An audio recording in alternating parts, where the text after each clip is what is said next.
Jemaah yang dikasihi dan mengasihi Tuhan kita Yesus Kristus, mari kita hening sejenak. Kita bersatu dalam doa untuk menerima firman hari ini. Di dalam nama Bapa dan Putra dan Roh Kudus, amin. Allah Bapa kami yang Maha Rahim, syukur dan terima kasih kami ucapkan bahwa pada siang hari ini Kau beri waktu untuk merenungkan firman-Mu. Dan kepada kami, panitia telah menyediakan tema yang akan kami renungkan bersama, yang pada intinya kami akan merenungkan tentang puasa, Tuhan. Urapilah hati kami, urapilah bibir kami, terangilah budi kami, agar kami benar-benar Kau tuntun oleh Roh Kudus sendiri untuk merenungkan makna puasa itu apa, Tuhan.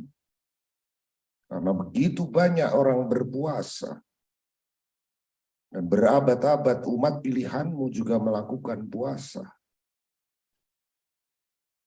Karena itu Tuhan, jadikanlah kami pantas di hadapan firman-Mu. Doa ini kami sampaikan kepadamu dengan perantaraan Tuhan kami Yesus Kristus yang hidup dan berdaulat kini dan sepanjang masa. Amin. Selamat siang Ibu Bapak.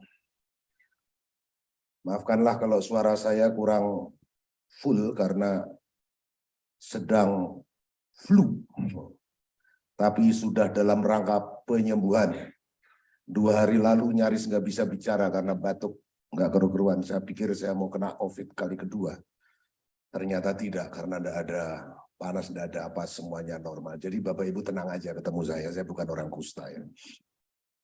Baik, kita bicara tentang puasa. Tolong sebelum kita bicara firman Tuhan, ada mic yang akan jawab. Silahkan jawab nanti. Dibagikan. Mayoritas orang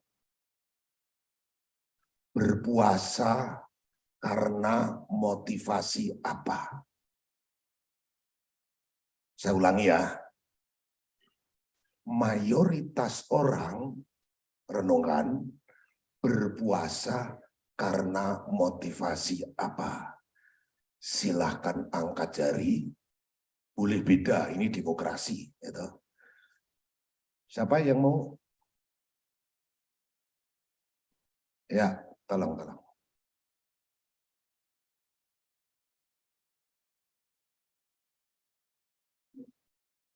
Pakai bismillah dulu Pak, baru bisa. Bismillah. Oh iya. Bismillah, Ya enggak apa-apa, itu bahasa Arab artinya dalam nama Tuhan. Ya. Itu aja kok repot kata Gus Dur. Ya, Bismillah Pak. Menurut saya orang berpuasa itu karena ingin menemukan jawaban atas apa yang dipikirkan mungkin Pak, atau ada suatu hal yang ingin dicapai. Terima kasih. Ada yang lain? Ya. Saya pikir Bapak tadi pakai jas, saya pikir pendeta gitu ya.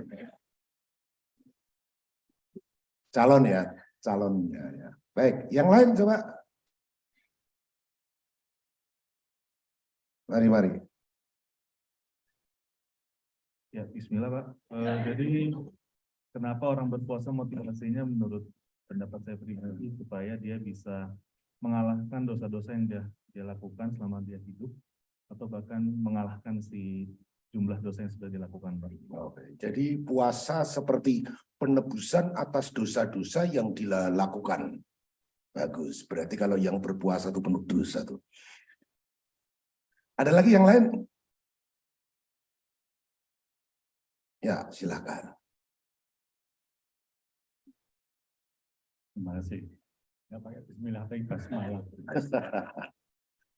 Saya sangat dari 2 jawaban itu kayaknya yang agak benar ya. Yang saya sampaikan ini agak beda. Kenapa? Lebih banyak, ini bukan di kita, semoga bukan hanya di kita. Bukan di kita, semoga ya. Karena puasa itu sepertinya hanya menuruti perintah agama. Jadi masih banyak orang puasa yang saya jangan diganggu. aku ini lagi puasa, ini lagi menjalankan ibadah. Nah, kalau orang yang berpengertian seperti ini kan sebenarnya kurang pas.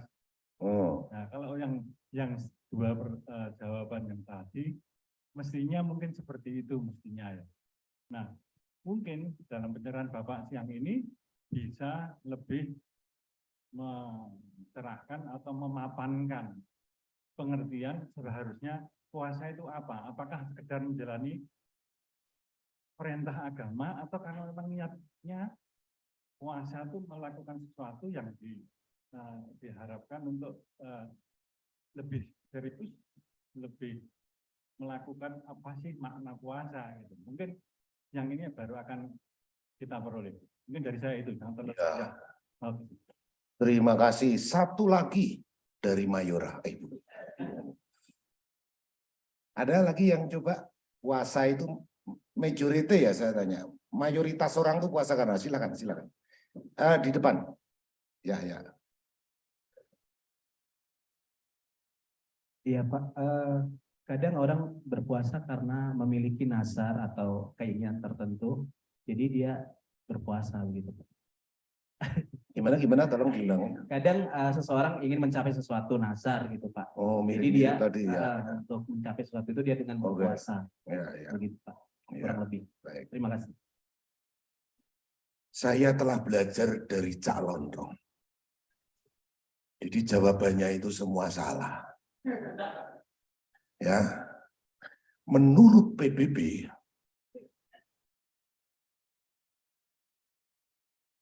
one moment please. Waduh.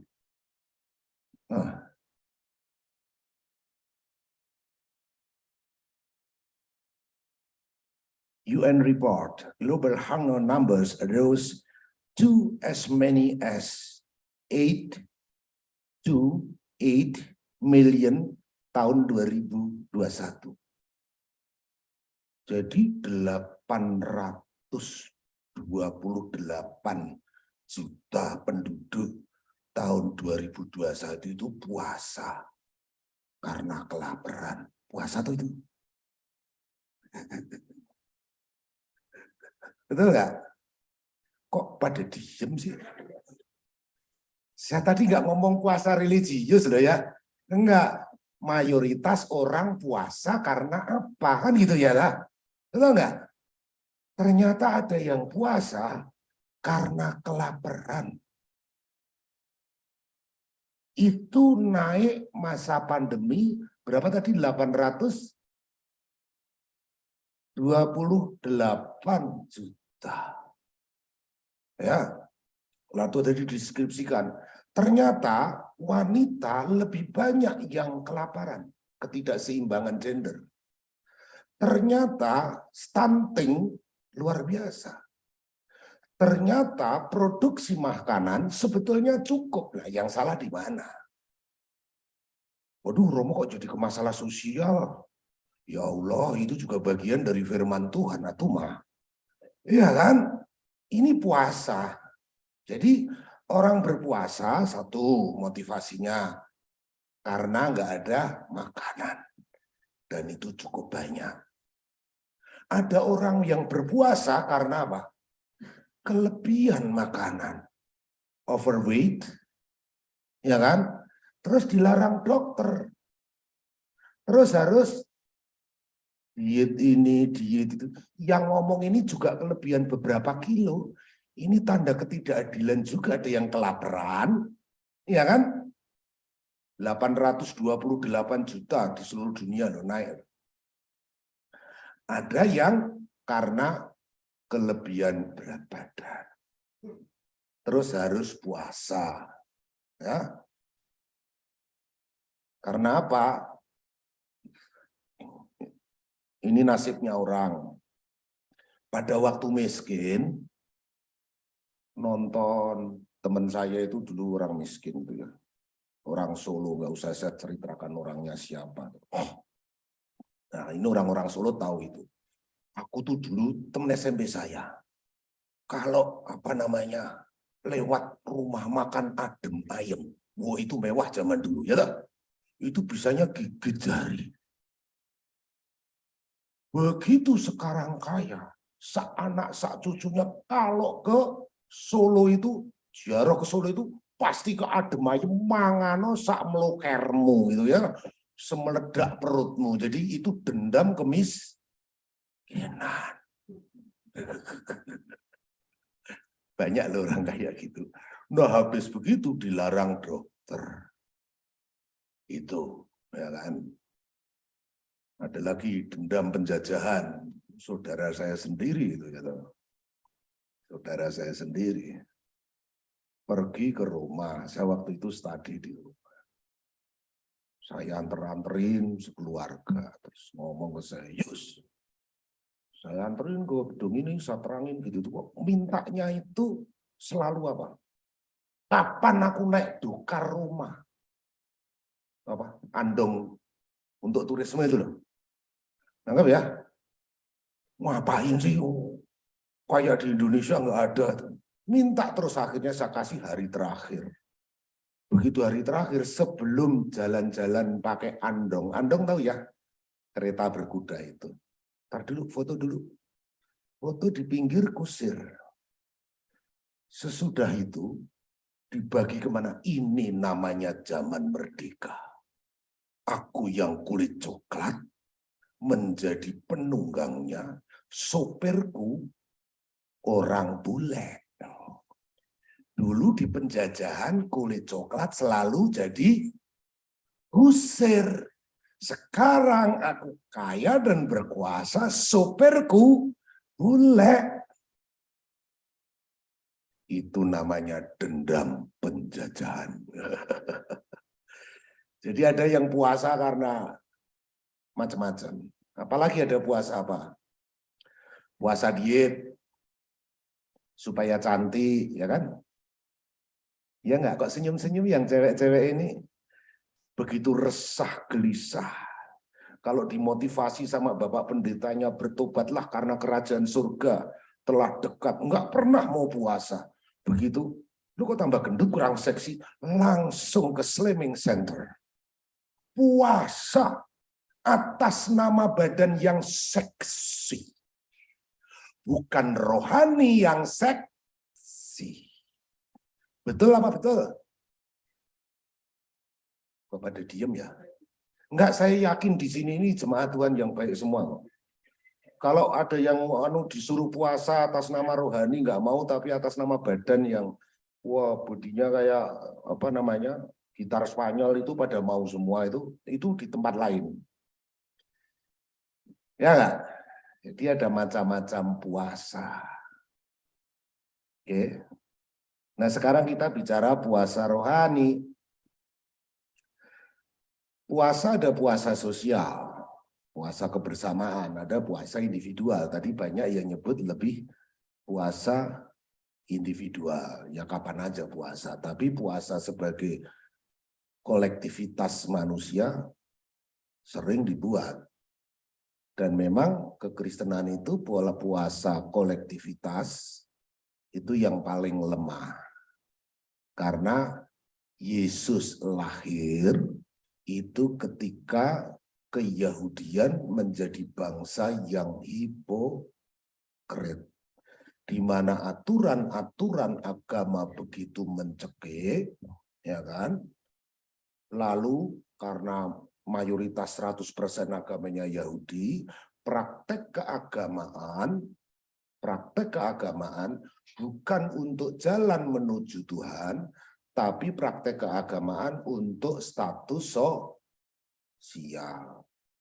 Maka Yesus jengkel sekali, ini puasa kok apa namanya atau beribadah kok untuk status sosial, untuk pamer-pameran. Sering ya di kitab suci begitu ya. Misalnya derma, yang ada satu orang Farisi, satu janda yang enggak merasa diri berdosa jauh-jauh di sana, itu ya pernah tahu cerita itu ya. Yang satu, ya Tuhan, aku berpuasa sekian kali tidak seperti orang lain. Aku mempersembahkan uangku sekian. Aku tidak pernah berdosa seperti pemungut cukai. Aku tidak pernah berzina seperti kian, nunjuk hidung orang lain semua. Sementara itu, ada orang yang duduk, ya Tuhan kasihanilah aku orang berdosa. Satu itu. Lalu ada di bacaan lain yang saya bacakan deh supaya menjadi jelas. Dari Matius 6.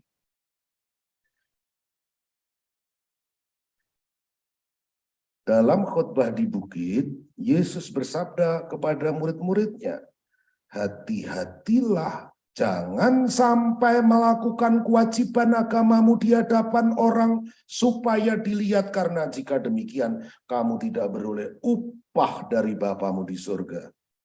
Jadi apabila kau beri sedekah, jangan kau canangkan, kau gembar-gemborkan itu seperti yang dilakukan orang munafik di rumah-rumah ibadah, di lorong-lorong supaya dipuji orang. Aku berkata kepadamu, hendaklah sedekahmu itu diberikan dengan tersembunyi. Bapamu melihat yang tersembunyi akan membalasnya. Bila kamu berdoa, janganlah berdoa seperti orang munafik. Mereka suka mengucapkan doanya dengan berdiri di rumah-rumah ibadah dan pada tikungan jalan raya supaya mereka dilihat orang. Aku berkata kepada mereka, sudah mendapat upahnya. Jika kau berdoa, masuklah ke dalam kamarmu, tutup pintumu, berdoalah kepada Bapamu di tempat tersembunyi. Bapamu melihat yang tersembunyi, akan membalasmu. Dan apabila kamu berpuasa, nah ini bicara puasa kemudian Matius 6 ini. Janganlah mukamu muram seperti orang munafik. Mereka mengubah air mukanya supaya orang melihat bahwa mereka sedang berpuasa. Aku berkata kepadamu, mereka sudah dapat upahnya. Tapi bila kau berpuasa, minyakilah kepalamu, cucilah mukamu, supaya jangan dilihat orang supaya kau berpuasa, melainkan hanya oleh Bapamu yang ada di tempat tersembunyi, dan seterusnya. Intinya bisa panjang kali lebar, tapi intinya apa? Niat suci aku puasa itu tujuannya mau pamer. Tadi seperti dikatakan, hanya untuk memenuhi kewajiban sebagai umat beragama. Lalu boleh dipamerkan aku orang yang sangat soleh atau apa. Jadi puasamu itu sebetulnya untuk siapa? Untuk Tuhan, untuk orang lain, atau untuk ngedekin dasmu dewi. Membesarkan kepalanya sendiri. Itu kan berarti egosentris. Ada purifikasi, motivasi, puasa. Mengapa bisa begitu? Jemaah Yahudi pada waktu itu, ya karena bangsa Yahudi itu boleh dibilang 100% agamanya Yahudi. Dan mereka saling berlomba menunjukkan kesolehan. Merasa paling hebat begitu. Kalau di sini, kita minoritas, beda. Kita kadang-kadang mau menunjukkan identitas malah takut, ya kan? Ya, takut. Karena kita minoritas. Jadi kasusnya beda. Itu tentang puasa dari kritik Yesus. Nah sekarang puasa kolektif itu apakah salah? Tidak salah. Kita baca misalnya puasa kolektif itu tanda.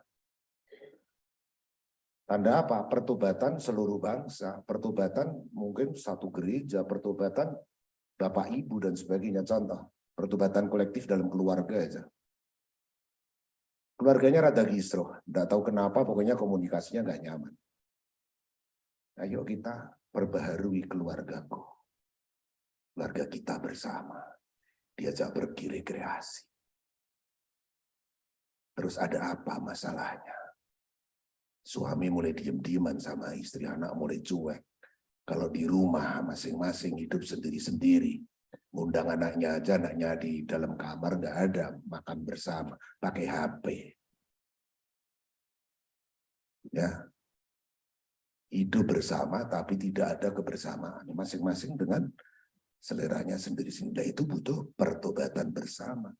Salah satunya apa? Puasa. Puasa tidak harus makan. Mungkin harus puasa HP pada jam tertentu. Mungkin harus puasa egosentrisme, entah bapak, entah ibu, dan sebagainya, supaya ada ketemu bareng. Dulu pada waktu televisi, mulai muncul yang namanya channel-channel swasta banyak sekali. Sampai akhirnya satu keluarga itu beli TV-nya sebelum ada HP. Nggak cukup 1, 2, daripada istri berantem sama suami, berantem sama anak. Yang satu pengen sepak bola, yang satu pengen drakor. Pada saat yang sama berantem. Udah beliin TV. Akhirnya kan nggak ada kebersamaan. Jadi puasa memang ada kaitannya dengan pertobatan. Bukan hanya wujud saja memperkuat doa kita. Itu juga karena firman Tuhan pernah mengatakan ini setan ini hanya bisa diusir dengan doa dan puasa. Jadi kekuatan puasa di situ. Karena puasa itu kita lapar, pengosongan, lalu suatu kurnia rohani itu juga gampang diisi. Coba Anda berdoa habis makan durian. Terus kemudian pengen bersenda, ini duriannya ringet gitu ya kan. Nikmat duniawinya masih ada. Maka ketika orang mau purifikasi diri, pemurnian diri, biasanya harus sedikit menjauh dari kepentingan-kepentingan duniawi terlebih dahulu.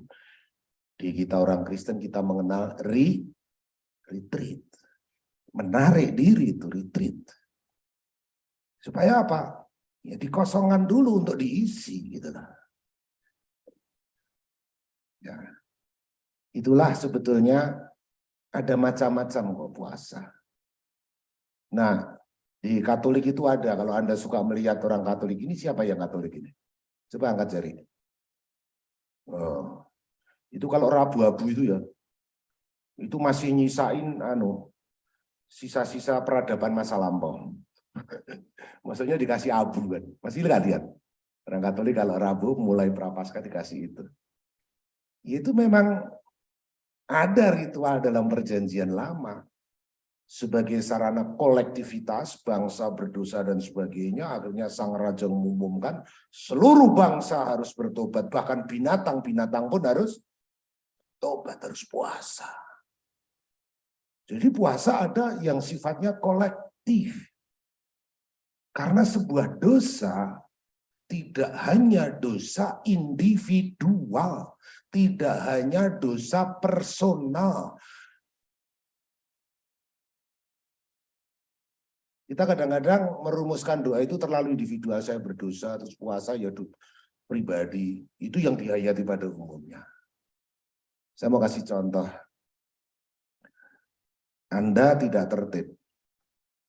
Coba tiba-tiba Anda harus pindah ke Jerman. Nanti Anda pasti jadi orang tertib. Dalam lalu lintas, dalam tertib on time gitu ya. Kita telat-telat 5 menit kan biasa ya.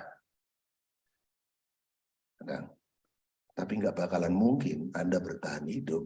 Anda akan tidak dihargai kalau Anda tinggal di Eropa Utara. Berarti apa? Kolektivitas yang baik akan memaksa individu menjadi baik. Tapi kalau kolektivitas itu buruk, akan membuat yang baik jadi buruk. Nah, contohnya saya, zaman muda. Nah, tol itu ya, sebelah kanan tuh harusnya lebih cepat apa enggak? Hanya untuk menyalip cepat. Jengkel enggak? Orang jalan lambat di sebelah kanan. Kan bikin enggak tertib. Akhirnya kita nyelip dari sebelah kiri gitu kan. Dulu waktu saya 30 tahunan, tapi saya hitung dulu sisinya tinggian mana itu kan.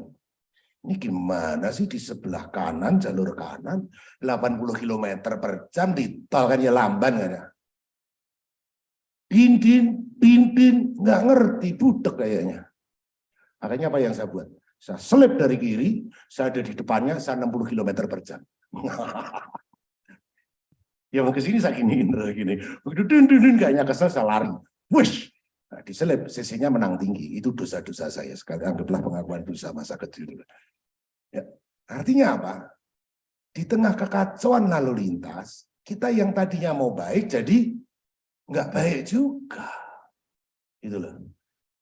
Maka puasa dan pertobatan itu berkaitan erat.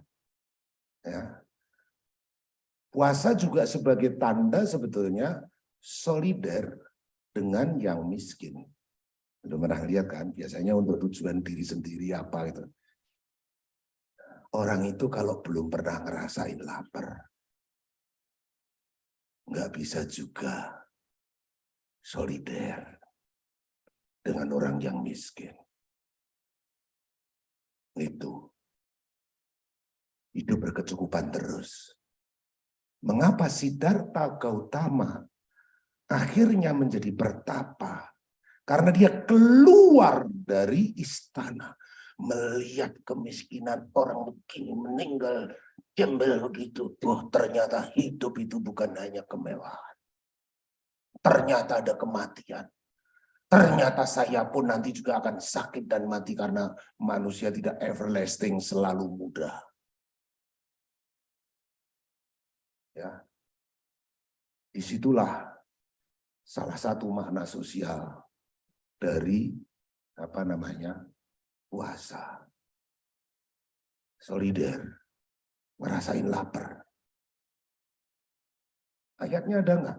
Ada. Mutatis mutandis ya, disesuaikan yang disesuaikan. Bangsa Israel pernah dijadikan budak di Mesir. Lalu muncul ayat habis dia dibebaskan dari Tuhan. Hendaknya engkau ramah dengan orang asing karena engkau pun dulu orang asing. Yusuf datang ke Mesir dan akhirnya dijadikan menteri pangan, cerita Yusuf perjanjian lama, dan akhirnya beranak pinak di sana, diterima oleh orang Mesir. Baru kemudian ada Firaun yang jahat kemudian menindas dan menjadikan budak semuanya. Tapi pelajaran itu membuat Musa diinspirasikan oleh Tuhan. Janganlah engkau menindas orang asing, karena engkau pun dulu orang asing. Kalau kau pernah ngerasain lapar, maka engkau akan lebih mudah tergerak hatinya untuk orang yang lapar. Oke ya, ada banyak makna dari puasa. Baik itu puasa yang sifatnya sosial, kebersamaan, maupun puasa pribadi. Selamat merenungkan makna puasa itu. Dan puasa kebersamaan memang harus dimulai dengan macam-macam simbol. Di perjanjian lama itu, kalau mau mulai puasa itu ya mirip dengan Muslim di Indonesia itu. Apa dibunyikan sangkakala, trompet gede banget itu. Jadi sangkakala itu dari apa ya? Tanduk yang panjang itu. Di kota-kota. Itu seluruh kota dengar inilah dimulai masa puasa. Lu bener itu. Lalu pakai sangkakala. Itu di kitab mana tuh? Ya, saya ngelihat ada yang teklak-tekluk gitu. Nih, bacaan dari nubuat Yoel sekarang, beginilah sabda Tuhan, berbalilah padaku dengan segenap hatimu dengan berpuasa, dengan menangis, dengan mengaduh, koyakkanlah hatimu dan jangan pakaianmu, berbalilah kepada Allah dan sebagainya. Lalu tiuplah sangkakala di Sion sebagai tanda mulai puasa bersama. Adakanlah puasa kudus, maklumkanlah perkumpulan raya, kumpulkanlah bangsa ini, kuduskanlah jemaah, himpunkanlah orang-orang yang lanjut usia, kumpulkanlah anak-anak, bahkan anak-anak laki-laki, anak-anak yang menyusu, baiklah pengantin laki-laki keluar dari kamarnya. dan pengantin perempuan dari kamar tidurnya. Kenapa kok tiba-tiba ke pengantin ya? Pasti imajinasinya nangkep ya. Juga suruh puasa biarpun pengantin baru gitu loh, keluar dari kamarnya untuk berpuasa. Saya ketawa waktu baca firman ini. Kok tiba-tiba ke pengantin iseng amat Tuhan gitu ya. Ganggu orang lagi pengantin baru aja. Ya, dan seterusnya. Maka ada kebersamaan di dalam puasa, tanda kolektivitas kebersamaan kita. Ada juga motivasi pribadi. Dalam bangsa, sebagai penutup, dalam bangsa yang sekarang ini tidak mudah, pandemi belum selesai benar, resesi global belum jelas kemana arah, ya, perang Ukraina juga belum selesai, bahkan ada yang bikin nakut-nakutin ini bisa jadi nuklir, ya kalau sampai nuklir ya kiamat lah, mau apa. Dulu ledak nuklir begitu banyak, kalau menyala semua ya dunia hancur, kiamat oleh manusia.